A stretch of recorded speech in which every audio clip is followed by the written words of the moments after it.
Hi, this is Vijay Kesari and welcome to Andhra Podcaster, where we discuss questions, perspectives and possibilities focused on development of Andhra. Friends, మీకు request, కాదేది credit లాక్కోవడానికి అనర్హం అని చెప్పిన వాళ్ళు ఎవరో మీకు తెలిస్తే నాకు కొంచెం కామెంట్స్లో పెట్టండి. ఈ ఎపిసోడ్లో సైంటిఫిక్ బేసిస్ లేకపోయినా సైంటిస్టులు చెప్తున్నారని చెప్పి క్రెడిట్ లాక్కోవడానికి ట్రై చేసి లోకేష్ గారు, సిబిఎన్ గారు ఎలా దొరికిపోయారో ఈ ఎపిసోడ్లో మీతో డిస్కస్ చేస్తాను. చూడండి, లింక్డ్ఇన్ ఒక సర్వే చేసింది. ఇండియాలో పెద్ద సిటీస్ కాకుండా హైదరాబాద్, బెంగళూరు, కోల్కతా ఇలాంటి టియర్ 1 సిటీస్ కాకుండా మిగతా సిటీస్లో టియర్ 2, టియర్ 3 సిటీస్లో ఉద్యోగ వ్యాపార అవకాశాలు పెరుగుతున్న సిటీస్ ఏవి అని ఇండియా మొత్తం సర్వే చేశారు. అందులో ఫస్ట్ ప్లేస్ మన వైజాగ్ వచ్చింది, థర్డ్ ప్లేస్ మన విజయవాడకు వచ్చింది. దీనిని పోస్ట్ చేస్తా లోకేష్ గారు ఏం ట్వీట్ చేశారు ఒకసారి చూడండి. Scientists have coined a term for the rapid express growth of cities, increase in economic activity and are uptick in growth rates. It's called the CBN effect అంట. ఇక్కడ లోకేష్ గారు ఎలా దొరికిపోయారో చూడండి. మన cities first place, third place లో రావడానికి CBN effect అని చెప్పుకోవడానికి అసలు సంబంధమే లేదు. మీకు ప్రూవ్ చేస్తాను చూడండి. హిస్టారికల్ గా వైజాగ్ అండ్ విజయవాడ సిటీస్ ఇండియాలోని టియర్ 2 సిటీస్ లిస్ట్ లో ఎప్పుడు హెల్దీగా వస్తూనే ఉంటాయి. ఎలాంటి సర్వేస్ చేసినా, ఎలాంటి మార్కెట్ ఇంటెలిజెన్స్ రిపోర్ట్స్ లో అయినా కూడా Vizag and Vijayawada are very good performing tier 2 cities of India. మీకు డేటా కూడా చూపిస్తాను చూడండి. ఇప్పుడు మీరు చూస్తున్నది ఇండియాలోని డిస్ట్రిక్ట్స్ అండ్ వాటి కలర్స్ జీడిపి పర్ క్యాపిటా ఆ కలర్స్ అసైన్ అయినాయి. అతి తక్కువ జీడిపి పర్ క్యాపిటా ఉంటే ఆ డిస్ట్రిక్ట్స్ డార్క్ బ్రౌన్ కలర్ కి దగ్గరగా ఉంటాయి.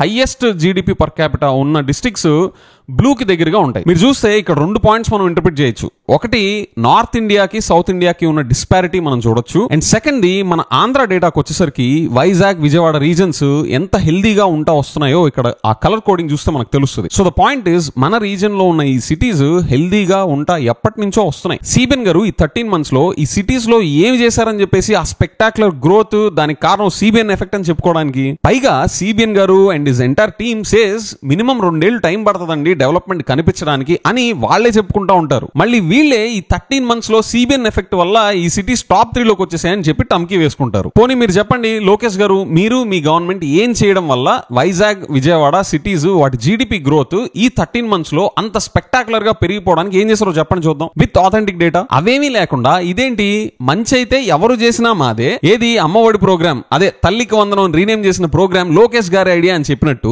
చెడ్డవి మాత్రం మేము చేసినా మావి కాదు, మాకు సంబంధమే లేదు. ఏది తిరుపతి తొక్కిస్లాట్ లో, సింహాచలం టెంపుల్ డిజాస్టర్ లో అలాంటి ఇన్సిడెంట్ జరిగితే మాత్రం గవర్నమెంట్ ఎంప్లాయీస్ దే రెస్పాన్సిబిలిటీ, మాకేమీ సంబంధం లేదు అని చేతులు దులుపుకున్నట్టు. ఇందుకే అనేది success has many fathers but failure is an orphan అని. అసలు వీళ్ళు ఏం చేశారని చెప్పి ఈ సిటీస్ టాప్ 3 లో రావడానికి, అది సిబిఎన్ ఎఫెక్ట్ అని చెప్పుకోవడానికి అసలు లింక్ ఏంటి? ఇక్కడ మీరు 3 points రిలేట్ చేస్తా చూడండి. ఒకవైపు సిబిఎన్ గారు 13 months రాకముందే విజయవాడ, వైజాగ్ అనేవి హెల్దీలీ రైజింగ్ సిటీస్. ఇంకోవైపు సిబిఎన్ గారు వచ్చాక సిటీస్ జీడిపి గ్రోత్ రేట్ ఎంత పెరిగింది వీళ్ళు చేసిన ఇనిషియేటివ్స్ వల్ల, అండ్ వాళ్ళ పర్ఫార్మెన్స్ ఏంటి అని డేటాతో ఏమైనా చూపిస్తున్నారంటే అది లేదు. ఇంకోవైపు వీళ్ళే చెప్తారు డెవలప్మెంట్ కనిపించడానికి మినిమం 2 years అయినా పడుతుంది అని చెప్పి. మళ్ళీ ఈ సిటీస్ లిస్ట్ లో రావడానికి సిబిఎన్ ఎఫెక్టే అని చెప్పేసి టమ్కి. అంటే దీని అర్థం ఈ 13 నెలల్లో అద్భుతాలు జరిగే పనులు ఏమీ చేయకపోయినా, అద్భుతాలు పక్కన పడేయండి, కనీసం డీసెంట్ గా ఇది చేసామని చెప్పుకునే పనులు ఏమీ చేయకపోయినా, హిస్టారికల్ గా డెవలప్ అవుతా వస్తున్న విజయవాడ, వైజాగ్ లాంటి సిటీస్ వాటి క్రెడిట్, వాటి అవుట్కమ్స్ కి మాత్రం సిబిఎన్ ఎఫెక్ట్ అని చెప్పేసి టమ్కి వేయించాలి. పైగా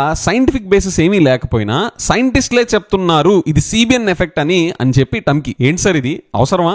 మీరు క్రెడిట్ లాక్కోవడానికి కాదేది అనర్హం అనే ఫిలాసఫీ మీద కన్నా మీరు చెయ్యాల్సిన వాటి మీద ఫోకస్ పెడితే రిజల్ట్స్ విల్ స్పీక్ కదా. ఇప్పుడు చూడండి, ఈ cities already reasonably good shape లోనే డెవలప్ అవుతున్నాయి అని చెప్పడానికి GDP per capita data point ఉంది. అది జగన్ గారి టైంలో కూడా కంటిన్యూ కాకపోతే ఈ డేటా పాయింట్ ఇది రిఫ్లెక్ట్ చేయదు కదా. కానీ జగన్ గారు ఎక్కడైనా ఇది సైంటిస్టులు చెప్పారు, ఆస్ట్రోనాట్స్ చెప్పారని చెప్పుకున్నారా? నేను ఆయన అద్భుతాలు చేశారని చెప్పట్లా. ఆ సిటీస్ హెల్దీగా గ్రో అవుతుంటే మీలాగా అది జగన్ ఎఫెక్టే అని ఎక్కడా చెప్పుకోలేదు. అలాగే మీరు కూడా పని మీద, అవుట్కమ్స్ మీద ధ్యాస పెట్టండి అనేది నా రిక్వెస్ట్. కానీ ఈ సర్వే వల్ల బెనిఫిట్ ఉంది.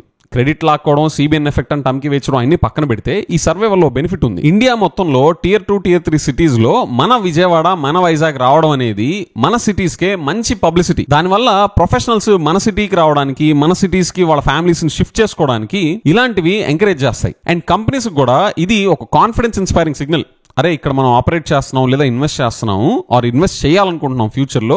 సో ఇవి ఆన్ ద రైజ్ లో ఉన్నాయి కాబట్టి ప్రొఫెషనల్స్ కూడా ఇక్కడ రావడానికి ఇష్టపడుతున్నారు అన్నదానికి ఇది ఒక ఇండికేటర్. కంపెనీస్ కి ఇంట్రెస్ట్ కలగడం, వాళ్ళు ఇన్వెస్ట్ చేయడం, ఆ ఇన్వెస్ట్ చేస్తా ఇన్ఫ్రాస్ట్రక్చర్ బిల్డ్ చేయడం, అక్కడ జాబ్స్ క్రియేట్ అవ్వడం, ఆ ప్రొఫెషనల్స్ ఆ జాబ్స్ కోసం రావడం. సో ఒక హెల్దీ సైకిల్ ట్రిగ్గర్ అవడానికి ఇది హెల్ప్ అవుతుంది, విచ్ ఇస్ గుడ్. ఫ్రెండ్స్, మీరు కూడా సిబిఎన్ గారు, లోకేష్ గారు కాదేది క్రెడిట్ లాక్కోవడానికి అనర్హం అనే ఫిలాసఫీని కాస్త పక్కన పెట్టి అసలు వర్క్ మీద ఫోకస్ పెట్టాలి అని మీరు అనుకుంటే కామెంట్స్ లో ఫోకస్ ప్లీజ్ అని టైప్ చేయండి. With that I will see in the next episode. By.